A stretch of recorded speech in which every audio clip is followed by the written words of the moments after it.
राधे राधे दोस्तों, आपका हमारे YouTube चैनल दिव्य भक्ति ज्ञान वेग में हार्दिक स्वागत है। ओम नमो भगवते वासुदेवाय। आपका दिन शुभ और मंगलमय हो। इससे पहले के 19वें अध्याय को आपने जरूर सुना होगा। आप सभी का दिल से उसके लिए आभार है।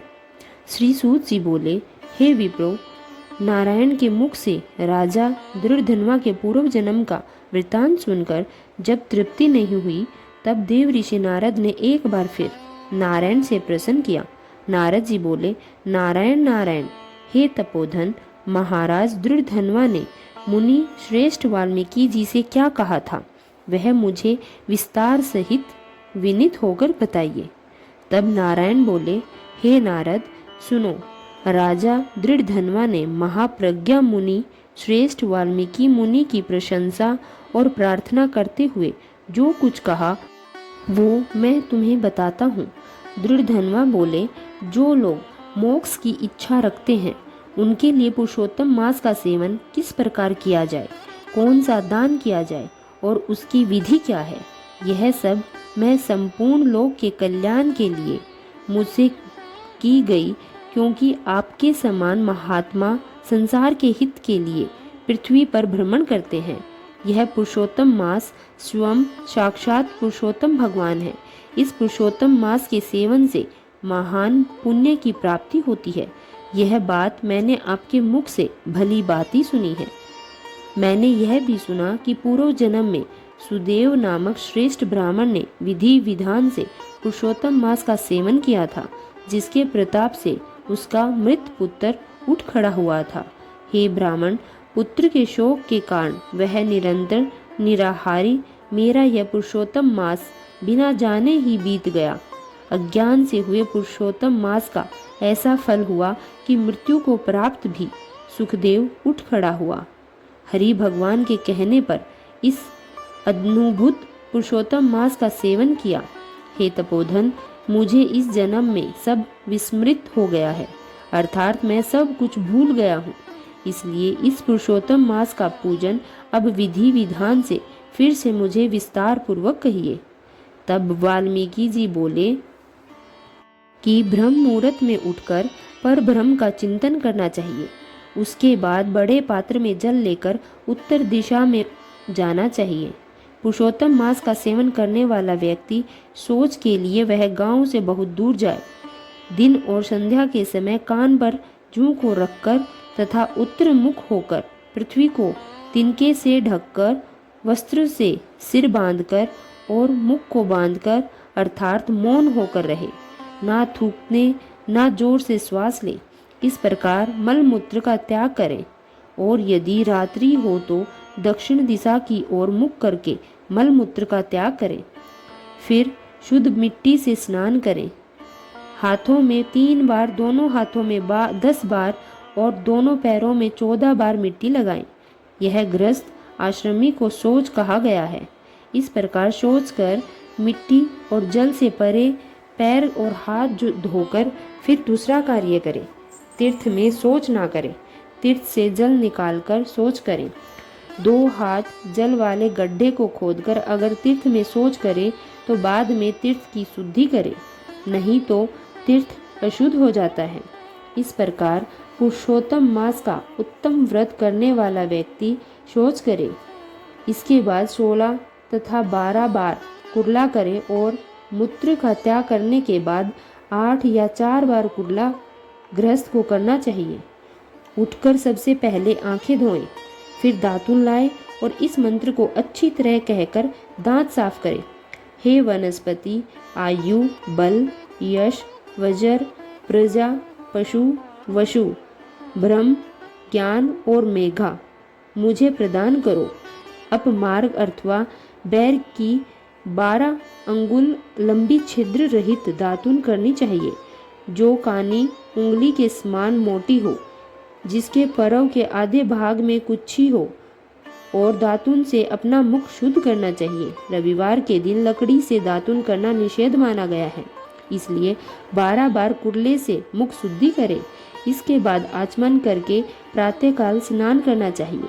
स्नान के बाद इस समय तीर्थ के देवताओं को तृपण द्वारा जल अर्पण करना चाहिए और समुद्र में मिलने वाली नदी में स्नान करना सबसे उत्तम माना गया है।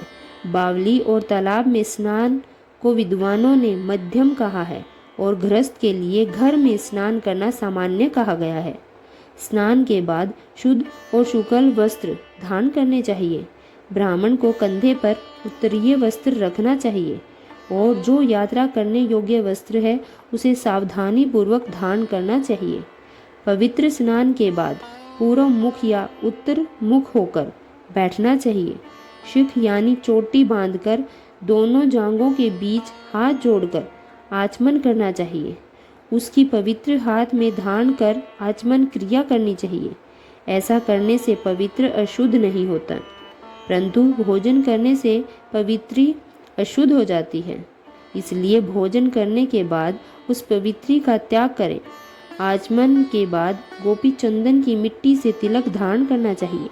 वह तिलक सीधा, सुंदर और दंड के आकार में होना चाहिए। कभी कभी त्रिपुंड भी धारण करना चाहिए, जिसमें बीच में हल्का छिद्र हो। उपमूर्त में लक्ष्मी जी सहित भगवान विष्णु का वास माना गया है और त्रिपुंड में पार्वती जी सहित साक्षात भगवान शंकर का वास माना गया है।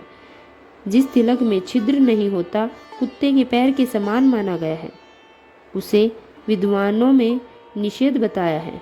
सफ़ेद तिलक ज्ञान देने वाला होता है। लाल तिलक वशीकरण का प्रतीक माना गया है।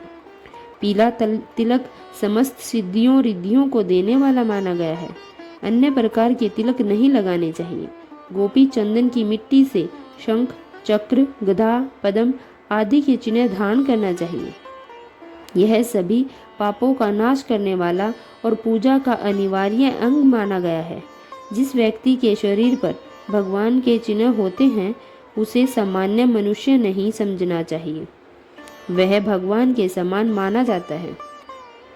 जो शंख, चक्र आदि चिन्हों को नित्य धारण करता है उस मनुष्य के पापों के पुण्य रूप हो जाते हैं। नारायण के आयुधों से जिसका शरीर चिन्हित रहता है उसका कोटि कोटि पाप होने पर भी यमराज भी उसका कुछ नहीं बिगाड़ सकता। इसके बाद प्राणायाम करके संध्या वंदना करनी चाहिए। प्रातःकाल की संध्या विधि पूर्वक नक्षत्रों की स्थिति में करनी चाहिए। जब तक सूर्य नारायण के दर्शन न हो तब तक गायत्री मंत्र का जप करते रहना चाहिए।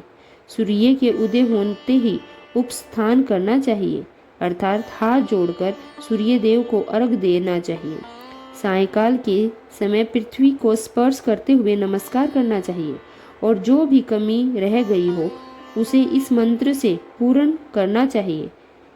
यशमृताय नामोक्ताय तब पूजा क्रियादशु न्यूनम संपूर्णताम याति चगो वंदे नमोचितम। जो ब्राह्मण, स्त्रिय और वैश्य श्रद्धा के साथ संध्या के समय पूजा करता है उसको तीनों लोकों में कुछ भी दोषी प्राप्त नहीं होता, उसको सब कुछ प्राप्त हो जाता है। इस प्रकार दिन के प्रारंभ भाग यानी प्रातःकाल की सभी नित्य क्रियाएं पूर्ण करनी चाहिए। इसके बाद श्री हरि भगवान की पूजा करनी चाहिए। पूजन के लिए शुद्ध स्थान में मौन और पवित्र भाव से स्थिर होकर बैठना चाहिए। गोबर से गोल या चकोर मंडलवाना बनाना चाहिए और व्रत की सिद्धि के लिए चावलों से अष्टदल कमल बनाना चाहिए। इसके बाद सोने या चांदी का नया, शुद्ध और नए छिद्र रहित कलश स्थापित करना चाहिए। उस कलश को उस मंडल के ऊपर रखकर शुद्ध तीर्थ जल से भरना चाहिए। कलश के मुख में श्री विष्णु का, कंठ में रुद्र भगवान का वास माना गया है। उसके मूल भाग में ब्रह्मा जी स्थित हैं। मध्य भाग में मातृंग कही गई है। कोक में समस्त समुद्र तथा साथ में दीपों वाली वसुंधरा स्थित है। ऋग्वेद, यजुर्वेद, सामवेद और अथर्ववेद, व्याकरण आदि अंगों सहित सभी कुछ इस कलश में स्थित हैं। इस प्रकार कलश को स्थापित करके उसमें तीर्थों का आह्वान करें, जैसे गंगा, गोदावरी, कावेरी और सरस्वती। यह सब मेरी शांति के लिए तथा मेरे समस्त पापों के लिए यहाँ पधारे। इस प्रकार इस भाव से इसका आह्वान करें। इस प्रकार समस्त नदियों का आह्वान करने के बाद उस कलश के मंत्रों के साथ पूजा करें। गंध, अक्षत, नेग तथा उस समय उपलब्ध पुष्प आदि उपचारों से उसकी विधिवत पूजा करें। उसके बाद ऊपर पीले वस्त्र से लिपटा हुआ तांबे का पूर्ण पात्र स्थापित करें। उस पात्र के ऊपर श्री लक्ष्मी जी के साथ श्री हरि की मूर्ति स्थापित करें। यह मूर्ति सोने, चांदी, तांबे अथवा मिट्टी की हो सकती है।